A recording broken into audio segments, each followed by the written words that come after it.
Assalamualaikum warahmatullahi wabarakatuh.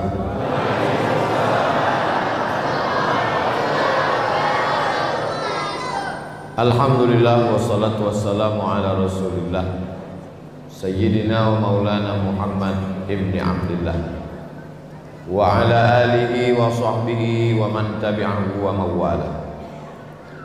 Yang sama-sama kita hormati Bapak anggota DPR RI Komisi 8 Bapak Dr. Haji Ahmad MSI. Assalamualaikum. Waalaikumsalam. Terima kasih Pak. Ketua Yayasan Tabung Wakaf Umat beserta Ketua Pembina, para asatiz, ustadz-ustadz kita yang menyempatkan waktu untuk hadir pada kesempatan kali ini, yang tak dapat saya sebutkan satu persatu, pengurus beserta seluruh jamaah Masjid Ar-Rahman. Insyaallah semuanya dimuliakan Allah Subhanahu wa taala. Amin ya rabbal alamin.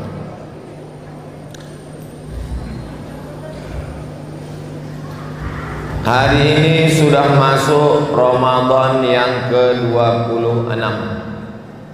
Nanti malam Selasa, malam ke-27, ke-28, ke-29.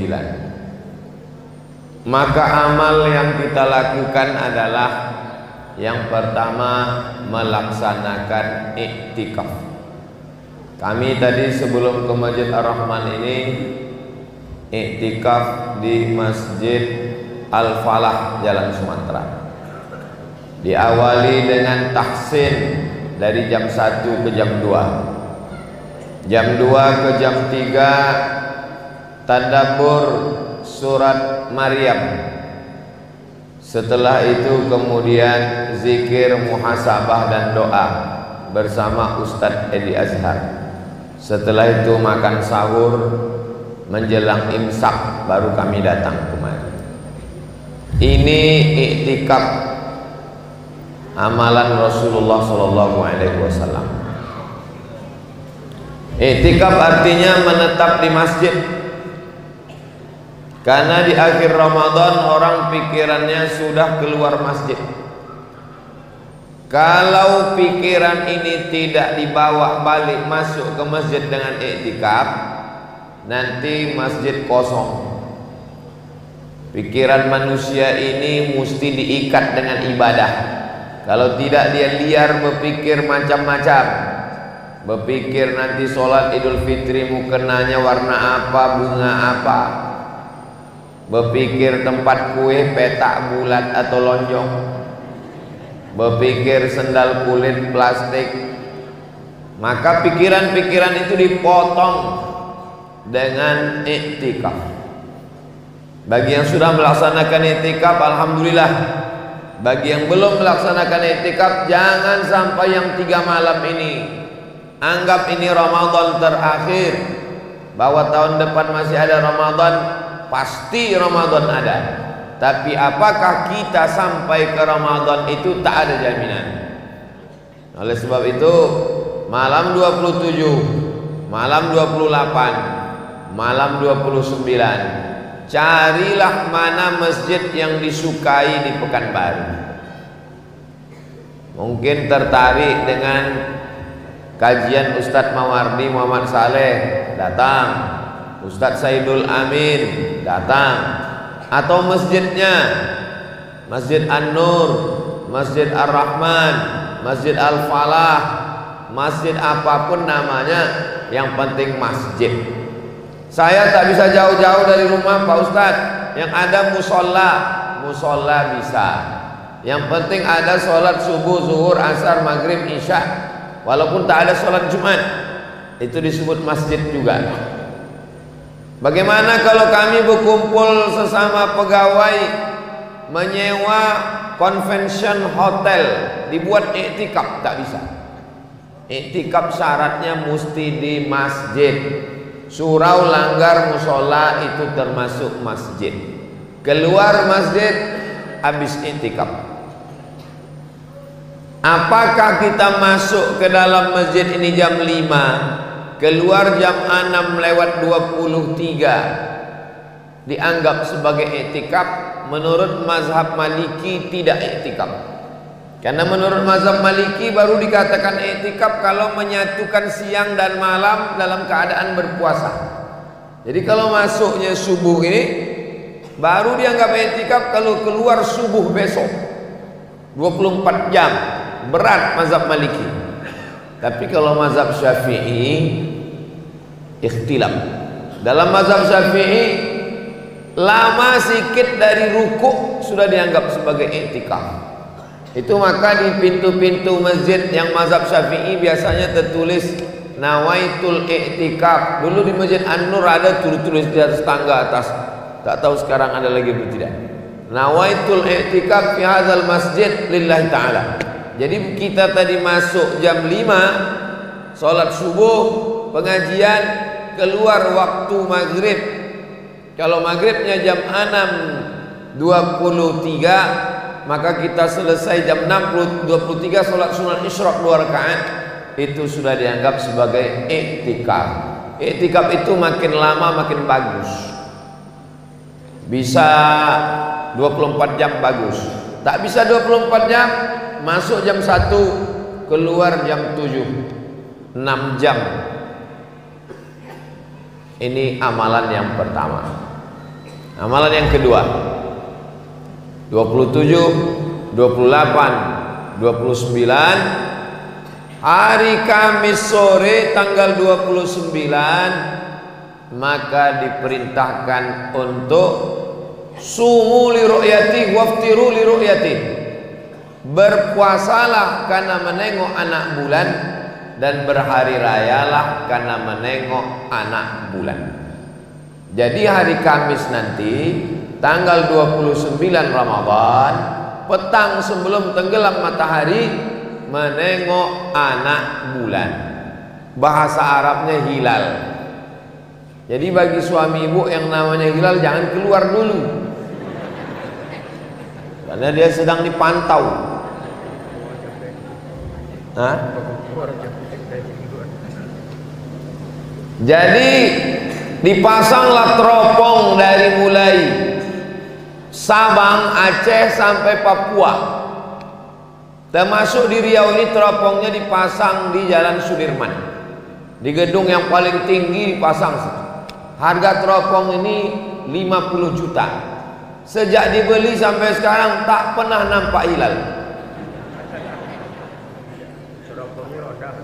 Asal dipasang nampak asap sama pucuk-pucuk sawit.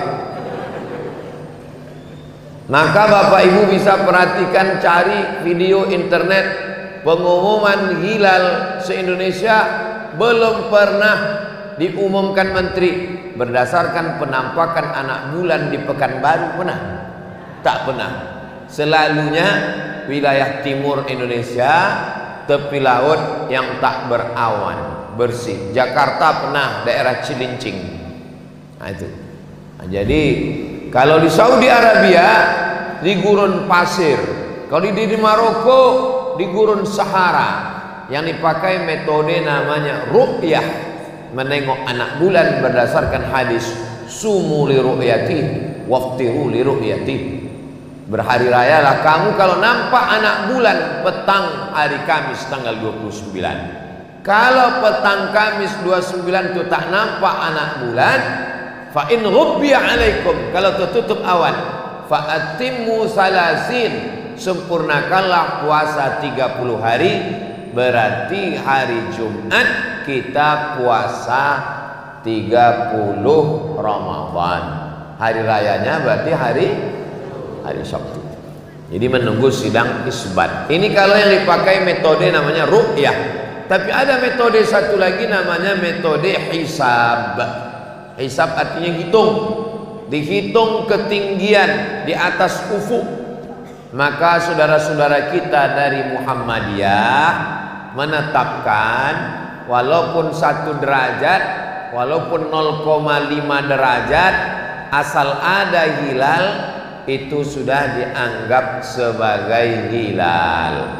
Sedangkan mabims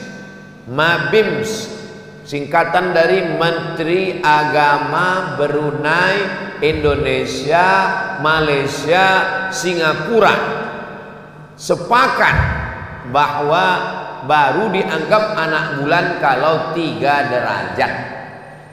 Sedangkan Turki lebih tinggi lagi, baru dianggap anak bulan kalau 6 derajat. Jadi menyikapi ini bagaimana Pak Ustadz? Kita tinggal di negara yang penuh dengan kebinekaan, suku, agama, termasuk organisasi sosial yang berijtihad masing-masing. Jadi kalau kebetulan ada di antara masyarakat ikut Muhammadiyah, kita hormati hari rayanya hari Jumat. Kalau kebetulan ibu bapak ikut metode ruqyah, mana tahu berbeda nanti, berarti dia hari raya Sabtu. Tapi saya mau makan kue pula Jumat tuh Pak Ustaz. Nah ini bingung ini orangnya. Kalau ikut Muhammadiyah hari raya Jumat.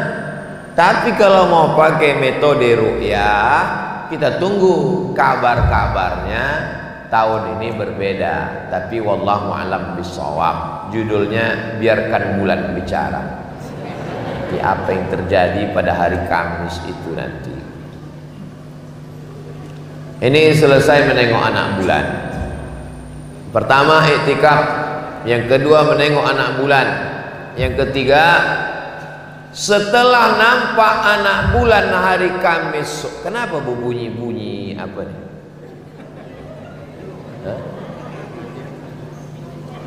Setelah nampak anak bulan hari Kamis, nampak anak bulan, barulah wajib membayar zakat fitrah. Zakat fitrah itu ada namanya waktul wujub, waktu wajib, dan ada waktul jawaz, waktu boleh. Ibu, bapak udah bayar zakat fitrah? Belum wajib. Belum wajib bayar zakat fitrah. Jadi bapak ibu yang sudah membayar itu namanya waktul jawaz, waktu boleh. Menurut mazhab Hanafi, 1 Ramadan sudah boleh bayar zakat fitrah. Tapi kalau menurut mazhab Hambali Syafi'i, maka 2 hari sebelum Ramadan, 2 hari sebelum Idul Fitri. Tapi waktul wujubnya tenggelam matahari, nampak anak bulan sebelum tenggelam matahari, maghrib itu wajib membayar zakat fitrah sampai khotib naik mimbar besok. Jadi misalnya bapak ibu, misal nampak nanti anak bulan hari Kamis, misal, amin. Nampaknya tak terlalu semangat mau. Misalnya hari Kamis itu nampak anak bulan, semangat betul mau. Lalu kemudian maghrib itu barulah wajib membayar zakat fitrah. Jadi siapa yang tak mau membayar zakat fitrah, meninggallah sebelum maghrib itu. Bebas. Ibu misalnya, mohon maaf, beribu maaf, hamil, mengandung anak. Menurut dokter sudah USG akan lahir menjelang Idul Fitri kata dia. Nama pun sudah disiapkan. Kalau laki-laki Fitrianto, perempuan Fitriani. Kalau dia keluar hidup bernyawa dari mulai azan maghrib sampai khotib naik mimbar, wajib dibayarkan zakat fitrah. Tapi kalau dia lahirnya pas khotib naik mimbar, naik khotib itu ke atas mimbar, Allahu Akbar, lahir, tak wajib bayar zakat fitrah karena dia sudah keluar dari waktul wujub. Ini ibu bapak sudah bayar zakat fitrah. tiba-tiba sebelum maghrib meninggal. Saya tak mau gara-gara ceramah ini datang istrinya ke masjid minta balik. Yang sudah tuh sudahlah, salah sendirilah, kenapa cepat-cepat bayar. Ini tentang membayar zakat fitrah waktul wujub dengan waktul jawaz. Membayar zakat fitrah yang paling afdal habis sembahyang subuh Idul Fitri, membawa makanan pokok, cari mana fakir miskin, nampak kasih ke dia. Nah, itulah yang paling afdal. Karena tujuan zakat fitrah supaya hari Idul Fitri jangan ada yang mengemis tak makan. Hari raya semuanya makan. Maka nanti tengok lampu-lampu merah Pekanbaru, kalau ada yang mengemis, tangkap. Siapa sindikat bosnya ini?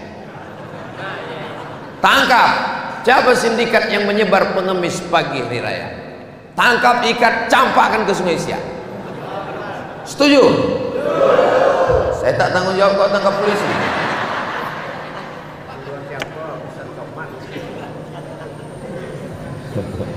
Nah ini, jadi jangan disebar pengemis. Dinas sosial bertanggung jawab. Bapak-bapak dari kepolisian TNI, pakailah pistol kalian. Apa gunanya pistol itu meletus? Jangan nanti pistol besi sudah ditarik pemerintah pensiun, tinggal pistol air baru bersemangat. Itu pun macet-macet. Pistol air tadi macet, tak lancar lagi. Golak apa menong habis. Dah, amal pertama iktikaf, amal kedua membayar zakat fitrah. Ustadz Somad bayar zakat fitrah pakai apa? Saya pakai beras. Tapi saya tak menyalahkan yang bayar zakat fitrah pakai duit. Cuman konsisten. Kalau mau bayar pakai duit, pakai mazhab Hanafi. Kalau mau bayar pakai beras, pakai mazhab Syafi'i. Jangan bayar pakai duit, tapi berat berasnya pakai berat mazhab Syafi'i. Ini namanya mazhab sungsang. Mazhab lomak di inyo aja. Karena berat satu sok Hanafi dengan Syafi'i tidak sama, jauh. Ikhtilaf. Bahkan ada yang paling tinggi menurut Hanafi satu sok itu 3,8, hampir 4 kilo. Jadi kalau mau diduitkan, duitkanlah 3,8, jangan 2,5 diduitkan. Ini di Riau masalah sekarang, karena Riau menetapkan 2,5, sedangkan Kementerian Agama Pusat 2,7. Tapi saya tak pusing 2,27, karena saya dari 2008 balik ke Pekanbaru membayar zakat fitrah 3 kilo sampai tahun ini tetap 3 kilo. Jadi waktu kemarin ada yang mengirim ke saya, gimana nih Pak Ustadz? Ini katanya 25, ini kan 27. Aku dari dulu 3 kilo. Ambil pusing. Bayar zakat fitrah jangan pas-pas, lebihkan. Kelebihannya itu terhitung sedekah. Kita sama Allah ini jangan hitung-hitung. Nanti Allah hitung-hitung pula sama kita, dikasihnya napas tuh setengah. Ini tentang membayar zakat fitrah. Kalau memang mau bayar pakai beras, bawa beras dari rumah, bungkus. Kalau tidak mau pakai beras, pakai duit, tapi beratnya berat Hanafi. Jangan dari rumah bawa duit sampai ke masjid mencari beras. Masjid tidak tempat jual beras, tapi ada juga pengurus yang menyediakan beras. Aku beli beras ini untuk zakat fitrah aku terima. Aku beli untuk bini aku terima, aku serahkan. Aku beli untuk anak aku terima, aku serahkan. Aku beli untuk anak kedua, aku terima, aku serahkan. Aku beli untuk bini kedua, aku terima, aku serahkan. Lama-lama kuyak beras tadi. Pertanyaannya, yang kau beli kau beras siapa? Beras siapa yang kau beli kau? Yang punya beras ini siapa? Saya membeli semen. Yang punya semen toko semen. Ini bukan toko beras. Beras yang sudah dibeli berarti hak aku. Udah itu kubayarkan. Berarti hak fakir miskin, bukan hak dia. Dia kan amil, penerima. Udah itu jual lagi. Cemana ini kepemilikannya? Macam mana menjual barang punya orang? Jadi akad jual belinya gimana? Tak konsisten. Kalau mau bayar pakai beras, beli beras, masukkan ke plastik, bayar. Kalau tak mau pakai beras, bayar pakai duit. Ikut mazhab Hanafi. Ini Ustadz marah atau emosi? Entahlah, beginilah bunyinya dari dulu. Iktikaf udah, menengok anak bulan udah, zakat fitrah udah. Amal yang keempat adalah walitukabbirullaha ala ma hadakum, bertakbir. Bertakbir itu waktunya dari azan maghrib ke khatib naik mimbar. Allahu akbar, Allahu akbar, Allahu akbar. Bantailah dari azan maghrib itu. Di Pekanbaru sampai jam 2 malam. La ilaha. Oh, saut suara. Datang awak ke masjid, rupanya flash disk. Nah, bukan itu takbir. Takbir itu orang bertakbir. Bertakbir bukan cuma di masjid, di rumah. Bertakbir bukan cuma laki-laki. Ibu tak boleh suaranya didengar laki-laki tak mahram. Tapi kalau ibu di rumah sambil menyusun kue-kue, sambil memasak opor ayam, Allahu Akbar. Jangan asik bercakap. Di rumah malam Idul Fitri, puasa sudah banyak, tapi malam masih bercakap. Itulah si anu tu kaya, tapi tak tolak pembeli, meminjam juga tahu aku. Kuali awak hilang pahala awak. Bertakbir. Nah, bapak pun gitu nanti asal nampak ibu tu bercakap, mana dia bang dulu? Allahu Akbar. Anak-anak diajari dari mulai sekarang takbir, supaya nanti berkeliling bertakbir, pakai mobil, pakai macam-macam, tak ada pakai gerobak sampah, pakai keliling acara pawai, tunjukkan syiar bahwa kita ramai sampai khatib naik mimbar. Sesudah khatib naik mimbar, tidak ada lagi takbir. Yang takbir sampai hari itu cuma Idul Adha. Kok banyak Pekanbaru pas zuhur 1 Syawal sholat saya di masjid, bertakbir imam, Allahu Akbar, Allah. Makmum dah berpandang-pandangan kok. Imam lupa, selesai sholat dingekkan dek jamaah kok. Imam, takbir awak lah selesai tadi. Mengagungkan Allah adalah syiar kita. Pak Imam, kalau terlupa ngaku aja lah.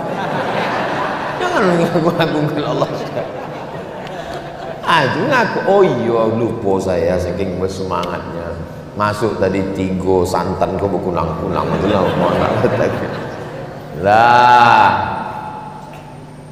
Iktikaf udah, menengok anak bulan udah, bayar zakat fitrah udah, bertakbir udah. Yang kelima, sholat Idul Fitri. Apa pula Idul Adha? Lama lagi.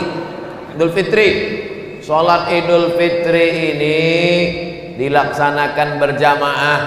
Sampai-sampai ketika zaman Nabi, mohon maaf beribu maaf, perempuan yang sedang uzur berhalangan tetap dibawa, tapi tak masuk ke lokasi tempat sholat.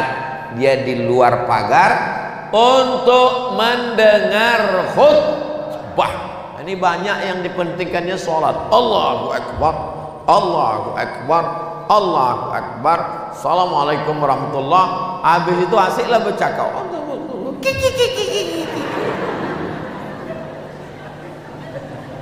Intinya bukan pada 2 rakaatnya itu. Intinya adalah mendengar khutbah. Ada orang yang tak pernah datang ke pengajian, tak pernah datang majelis taklim, tapi pas Idul Fitri datang. Itulah digas. Maka khotib pun cari yang suaranya menggelegar.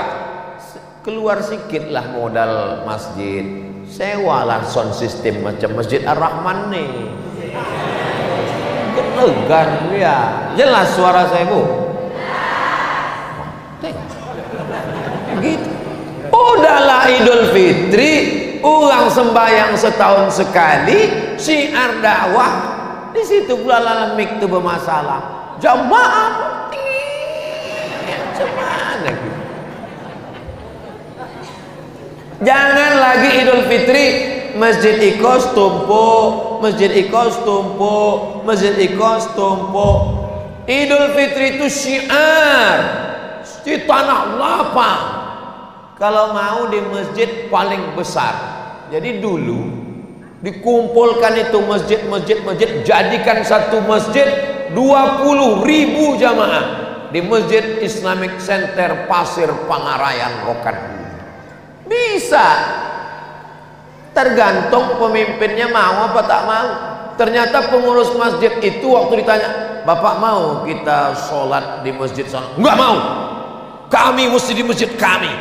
Rupanya takut duit sedekah tak dapat. Intinya UUD ujung-ujungnya duit.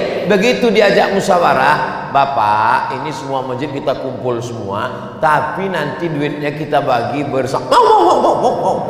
Belum selesai rapat lagi mau. Udah terbayang dia, jemaah masjid dia tak banyak. Jadi musyawarahkanlah. Karena kalau hanya sekedar setumpuk itu bukan sholat Idul Fitri. Ini kan syiarnya. Ada pesan-pesan penting yang mau disampaikan. Kumpullah, cari tanah lapang. Ya kalau hujan Pak Ustadz, pawang kan banyak. Kalau hujan pindah alternatif ke masjid, cari masjid besar, musyawarah. Tapi masjid kita ini besar. Ini Masjid Ar-Rahman ini besar. Oh, sampai tadi tak nampak karena tadi malam saya datang ke sini gelap. Ini sudah ini nampak. Rupanya tak juga terlalu besar. Di dalam ini luas. Ini muat. Ini kalau di dalam ini 1000 orang muat ini. Tapi jangan duduk toga. Sembahyang jenazah lah. Dah habis sholat baru awak pun bertamu-tamu. Makanya dianjurkan datang dari jalan sini, baliknya datang balik dari sini. Kenapa jalannya beda? Biar jumpa orang yang berbeda. Menyambung tali silaturahim. Minal aidin wal faizin. Bid'ah. Tak boleh minal aidin wal faizin. Terkejut anak itu. Saya bersuara lembut ini bukan tak bisa. Bisa saya ceramah tak berteriak-teriak. Jadi nanti kita pulang dari sholat itu. Jumpa lah. Mohon maaf ya Pak. Maaf lahir batin ya. Bukan tak bisa saya ceramah lemah lembut. Daripada anak bapak apa? Ketogoan, kesapo dia gara-gara mendongak suara saya ini. Saya pula mencari dukun pawang lagi. Nah, jadi minal aidin itu artinya semoga kita termasuk orang yang kembali kepada fitrah. Wal faizin, semoga kita termasuk kembali kepada orang yang menang melawan hawa nafsu. Doa itu baik apa tak baik? Baik. Minal aidin wal faizin, tapi benar. Ini kadang banyak juga minal faizin wal faizin. Apa kata dia? Minal aidin, semoga kita termasuk orang yang kembali kepada fitrah. Wal faizin, semoga kita termasuk orang yang menang melawan hawa nafsu. Baik, doa itu tak salah. Jadi nanti kalau ada bapak ibu mengatakan minal aidin wal faizin, bid'ah ini doa, emang masalah buat lo? Taqabbalallahu minna wa minkum sholihal amal. Baik, semoga Allah menerima amal kami dan amal kamu, amal soleh kita, tarawih kita, witir kita, tahajud kita, tadarus kita. Baik, tak salah. Mohon maaf lahir dan batin. Baik, karena minta maaf kepada Allah kan udah tiap malam. Allahumma innaka afuwun tuhibbul afwa fa'fu anna. Allahumma innaka afuwun tuhibbul afwa fa'fu anna. Allahumma innaka afuwun tuhibbul afwa fa'fu anna. Kepada manusia kan belum bisa rupanya minta maaf kepada manusia dengan sholat tarawih. Mana bisa? Bisa rupanya minta maaf kepada manusia sujud terakhir waktu witir. Ya Allah, maafkan aku kepada tetanggaku, gelasnya belum balik. Mana bisa minta maaf kepada manusia datang. Kalau malas datang ke rumah satu-satu, undang aja mereka halal bihalal. Undang tetangga semua RT RW, undang halal bihalal, kasih makan, kasih minum, kasih kue. Nah, habis itu kata sambutan Sohibul Bait. Kita selama bertetangga ini banyak silap salah. Maukah Bapak Ibu memaafkan saya? Deknya lah konyang, mau. Alah, selesai. Itu caranya. Maka ini kita lakukan baik. Jadi kalau nanti ada orang mengatakan tak ada bermaaf-maafan, kapan kita lagi minta maaf? Sedang di bulan Syawal yang suci, yang fitrah aja dia tak mau minta maaf. Angku, sombong. Tapi saya minta maaf tidak menunggu Syawal, tidak menunggu Idul Fitri. Saya minta maaf biasanya pas mau selesai tausiah. Maukah Bapak Ibu memaafkan segala silap salah saya? Udah habis tausiah. Pas 6.20 waktu berbuka. Jadi masih ada kesempatan hari Selasa, Rabu, Kamis. Kalau Jumat masih 4 hari lagi subuh. Ini di Masjid Ar-Rahman nih setiap subuh ada pengajian. Alhamdulillah. Buat pengajian sampai waktu maghrib. Bukan maghrib, maksudnya waktu maghrib. Kalau maghrib jam 6.20, selesailah jam 6.20. Habis itu sembahyang sunat Isyraq. Kita menjawab pertanyaan. Habis saya jawab pertanyaan ini, kita pun sholat sunat Isyraq. Usolli sunnatal Isyraq raka'atain lillahi ta'ala. Pas Bapak Ibu sedang sholat, aku pun balik. Anak saya kerja di satu daerah yang cuacanya sangat panas, membuat dia tak kuat untuk berpuasa. Pertanyaan saya, bolehkah saya membayarkan fidyah untuk atas nama anak saya itu? Di Sudan cuacanya dua, panas dan panas sekali. Cuaca di Sudan itu bisa sampai 40 dan 50 derajat Celcius. Sendal swallow begulung. Ini anak ibu nih, coba kita kirim dulu ke Sudan. Dan tidak ada orang Sudan yang membatalkan puasa. Tak ada membatalkan puasa. Sudan tak kaya, tak pakai AC. Rumah malam-malam tuh kalau mau tidak panas lelap tidur, jam 5 sore itu disiram pakai air dinding tuh, supaya tak menguap panas. Jadi kalau ada orang mengatakan ada yang lebih panas dari Sudan, saya tengok, kecuali memang dia tinggal di Sudan. Dan tak ada ulama Sudan yang memfatwakan boleh berbuka puasa. Andai pekerja berat, tambang batu bara, masuk ke dalam lubang tanah, atau mengerja las cor, maka tak boleh dia langsung tak puasa. Tetap dia makan sahur, tetap dia bekerja sampai jam 1, jam 2 berkunang-kunang mau mati, baru boleh batalkan puasa. Tak boleh dari pagi itu, aku tak puasa lagi kau sebab kerjaku berat, tahu. Dia tetap tiap hari nak lawan itu sama wadin an ada ifad di syahri Ramadan hadhihi sanati. Begitu dalam kitab Al-Fatawa Al-Hindiyah. Orang yang pekerja berat maka dia tetap makan sahur dan berniat. Kalau siang itu dia hampir mati, pilihannya dua, antara mati dengan makan. Pilih mana, Bu? Jangan pilih mati.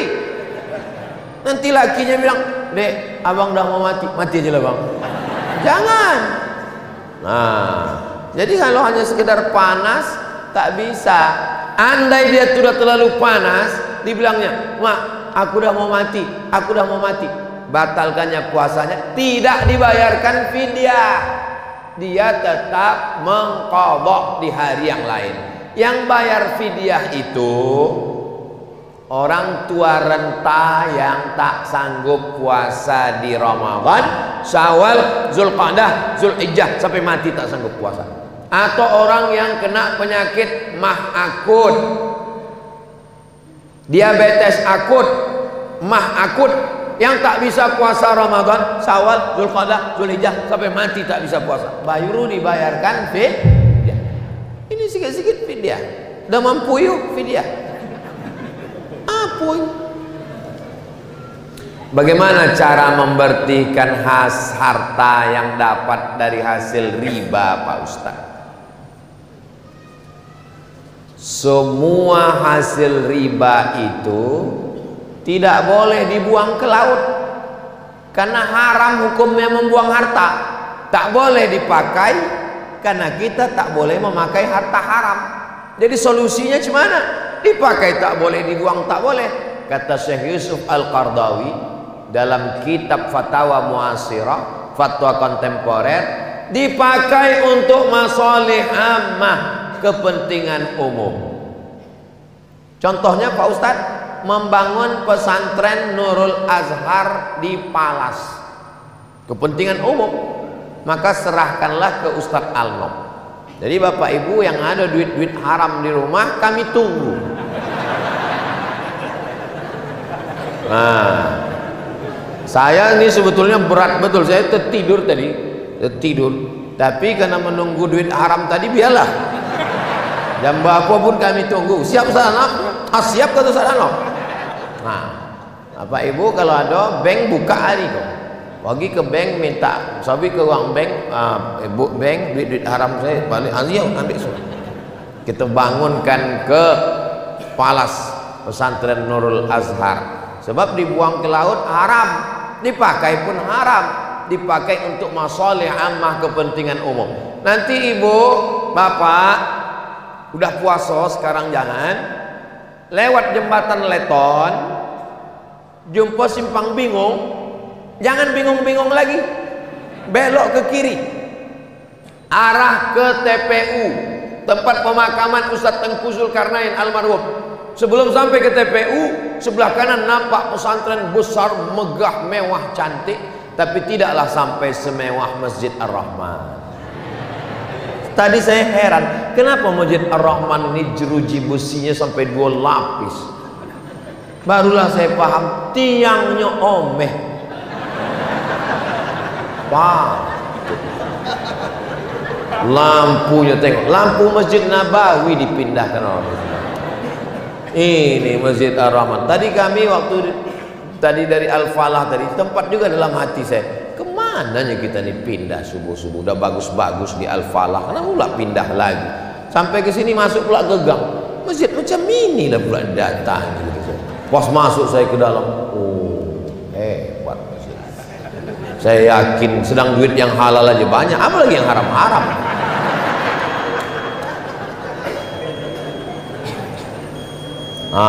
Berbunyi udah habis waktu. Nama saya tak boleh sebut nama, menjaga kode etik jurnalistik. Asal dari Bandul, Bengkalis. Di saat ibu saya melahirkan, ibu saya meninggal. Allahumma firlaha warhamha wa'afiha wa'afu anha. Allahumma ja'al qabraha rawdatan min riyadil jinan. La taj'al qabraha hufratan min hufail niran. Tak sempat saya menyusu dengan ibu saya, dan saya tak kenal wajah ibu saya. Bisakah nanti saya jumpa ibu saya itu di akhirat? Almar'u ma'aman ahab. Orang akan bersama dengan siapa yang dia cintai.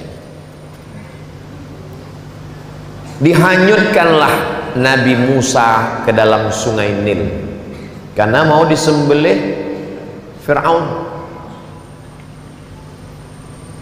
Sesudah anak tadi hanyut di sungai Nil, diambil oleh istri Fir'aun. Istri Fir'aun waktu itu sedang mandi di tepi sungai dengan dayang-dayang. Nampak kotak kayu. Mereka pun mengambil kotak kayu, dayang-dayang mengambil kotak kayu, dibuka, ditengok, wow, amazing. Pokoknya ada budak anak bayi di dalam. Dibawalah ke dalam. Budak kau menangis, tak berhenti-berhenti menangis. Maka Fir'aun pun mengadakan musabaqah lomba menyusukan anak. Siapa yang bisa mendiamkan budak itu, maka akan menjadi ibu susu Musa. Disitulah cara Allah skenario mengembalikan Musa kepada ibunya. Yang ikut mengantri itu omaknya, namanya Yohanes. Begitu datang ibu yang satu menangis, rupanya ibu kau habis makan sambal belacan kodeh. Datang ibu satu lagi menangis, pas omak kandungnya diam si anak. Anak bayi tahu di mana omaknya, walaupun dia tidak berakal, belum, tapi insting. Ada seorang ibu meninggal dan dia berpesan, kalau aku mati jantungku donasikan untuk si fulan.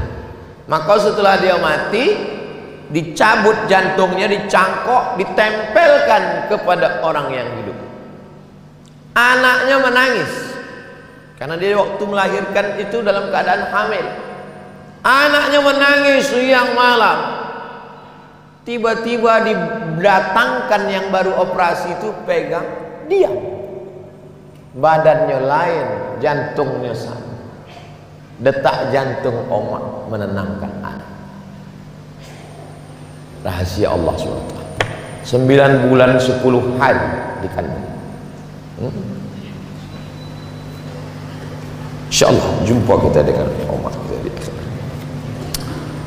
Pak Ustadz, jika kita melaksanakan puasa bulan Syawal, apakah kita mesti mengganti dulu puasa yang tinggal di Ramadan? Afdalnya begitu. Jadi ibu yang potong tinggal 7 hari, nanti ibu qadha dulu 7, sesudah diqadha 7 baru puasa 6. Jadi kami Pak Ustadz puasanya 7 tambah 6. 7 tambah 6 3 boleh. Habislah kuih uang tu. Kalau cito afdal, yang afdal qadha dulu baru puasa 6. Tapi kalau cerita jawaz boleh. Nanti ibu panjang umur sehat badan pergi ke Mesir dengan Ustadz Riki insyaallah, amin. Nanti dibawa Ustadz Riki ziarah ke makam Imam Syafi'i. Di samping makam Imam Syafi'i kok ada imam besar mazhab Syafi'i, namanya Imam Zakaria Al-Ansari.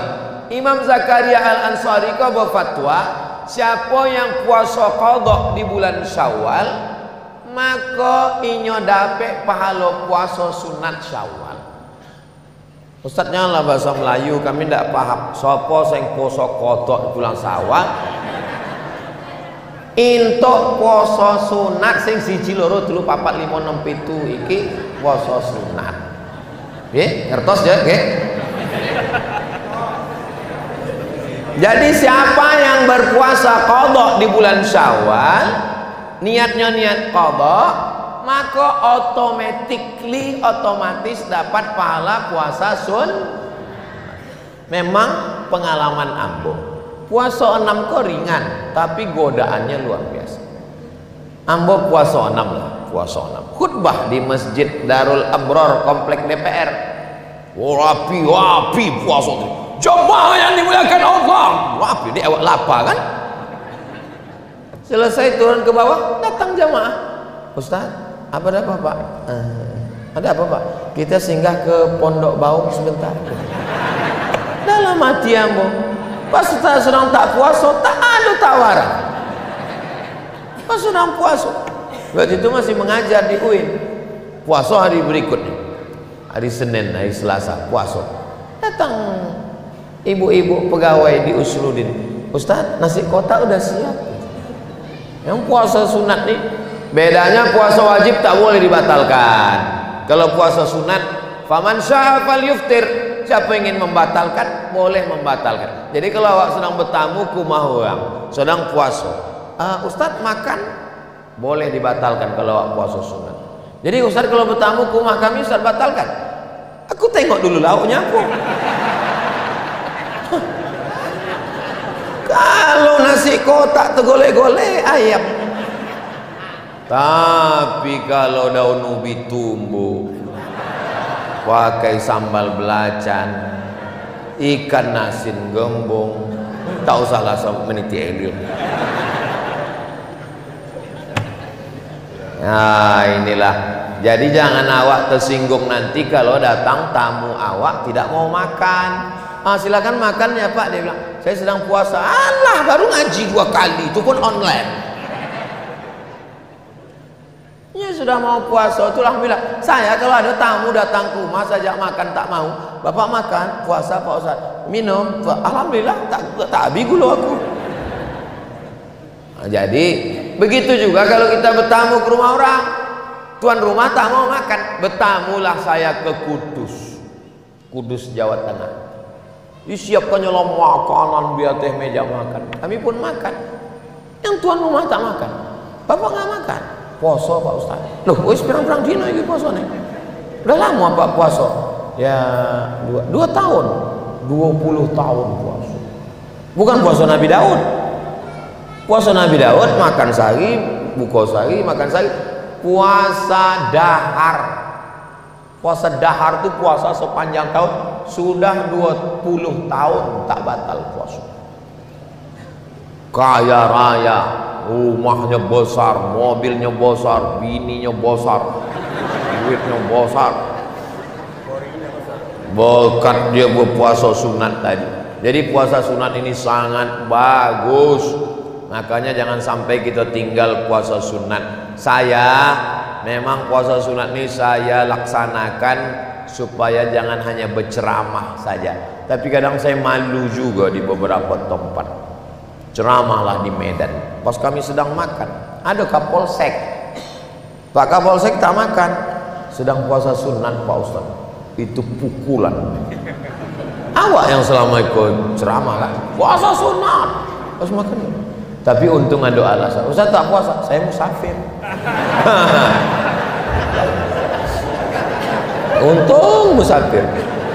Maka saya kalau tidak musafir di rumah, cuma kadang pas di rumah banyak pula tamu, awak segan menyuruh orang makan, awak tak makan. Coba saya jelaskan, bapak ibu tamu jangan tersinggung, kalian makanlah, aku memang puasa karena aku kan berceramah, aku suruh orang puasa, aku tidak. Jadi kalian maklumlah. Ya kami maklum puasa, jatah Ustaz ini kami habiskan. Itulah kaji kita subuh ini. Mudah-mudahan Allah meridhoi kita. Selalu datang ke masjid. Jangan nanti sesudah puasa masjid ini tinggal pemain inti, pemain cadangan hilang. Beberapa masjid menyewa tenda cuma 10 malam. Sampai penyewaan tenda heran, Ustadz kenapa orang tuh menyewa cuma 10 malam? Karena 10 malam itulah yang ramai. Kecuali Masjid Ar-Rahman, sampai hari yang ke-26 tetap ramai. Allahu Akbar. Masjid Ar-Rahman ini luar biasa. Saya pernah sholat di Masjid Hang Tuah Ujung sebelah kiri dari Masjid An-Nur. Allah, dibawa safari zaman Pak Firdaus. Allahu Akbar. Bangkit dari sujud, pasir di kening, lantai itu semen kasar. Tapi di Masjid Ar-Rahman, cobalah tengok, batu marmer memanjek sampai ke atas, saking kan kayu. Kadang ceramah wak tisu tu tak berhenti, berpeluh Tapi di Ar-Rahman tengok tenang, ada AC, luar biasa. Sudahlah pakai AC, kipas pun hidup. Ini paling sedap tidur siang Ramadan. Beruntunglah Bapak Ibu yang ada di sekitar Masjid Ar-Rahman ini. Bertuah, kalau tak juga sembahyang berjamaah, memang neraka jahanam lah tempat dia. Itulah. Mohon maaf banyak tutur kata menyinggung perasaan tak berkenan di hati. Mudah-mudahan kita semua diberikan Allah kebaikan dunia akhirat, keluarga sakinah mawaddah warahmah, anak cucu keturunan soleh dan solehah, istiqomah sampai malaikat maut mencabut nyawa kita, dan kita mati dalam la ilaha illallah Muhammadur Rasulullah SAW. Ala hazin niat, untuk niat yang baik-baik ke Al-Fatihah. A'udzubillahi minasyaitonir rajim. Bismillahirrahmanirrahim. Alhamdulillahirabbil alamin. Ar-Rahmanir Rahim. Maliki yaumiddin. Iyyaka na'budu wa iyyaka nasta'in. Ihdinas siratal mustaqim. Siratal ladzina an'amta 'alaihim ghairil maghdubi 'alaihim waladdallin. Amin. Rabbana hab lana minas sholihin. Jadikan anak kami anak-anak yang soleh dan solehah. Rabbana hab lana min azwajina wa dzurriyyatina qurrata a'yun waj'alna lil muttaqina imama. Jadikan keluarga kami, suami, istri, orang-orang yang sejuk dipandang mata, menenangkan hati, ya Allah. Allahumma rzuqnal istiqamata 'ala syari'atil gharra wa tariqatil bayda. Berikan kami istiqamah dalam iman dan Islam. Allahumma rzuqna rizqan halalan thayyiban mubarakan fi. Berikan kami rezeki yang halal supaya kami dapat berwakaf, berinfak dan bersedekah. Allahumma ja'alna minal khashi'in. Jadikan kami orang yang salatnya khusyuk. Wa ja'alna minal muhsinin. Jadikan kami orang yang mampu membalas perbuatan baik orang lain walaupun tak banyak. Allahumma khtim lana bi husnil khatimah. Tutup umur kami dengan husnul khatimah. Rabbana fir lana dzunubana, ampunkan dosa kami, wali abaina, ayah kami, wali ummahatina, mak kami, wali azwajina, pasangan hidup kami, wali zurriyatina, anak cucu keturunan kami, wali man hadarana, semua jamaah yang hadir ini, ya Allah. Allahumma jama'na ma'al habibil mustafa. Satukan kami dalam surga bersama mak kami, bersama ayah kami, bersama anak-anak kami, bersama guru-guru kami. Sebagaimana kami bersatu bersama di Masjid Ar-Rahman ini, bersatu pula kami nanti di surga Jannatul Firdaus bersama Nabi Muhammad sallallahu alaihi wasallam. Rabbana atina fid dunya hasanah wa fil akhirati hasanah wa qina adzabannar. Wa sallallahu ala sayyidina Muhammad wa ala alihi wa sahbihi wasallam. Walhamdulillahi rabbil alamin.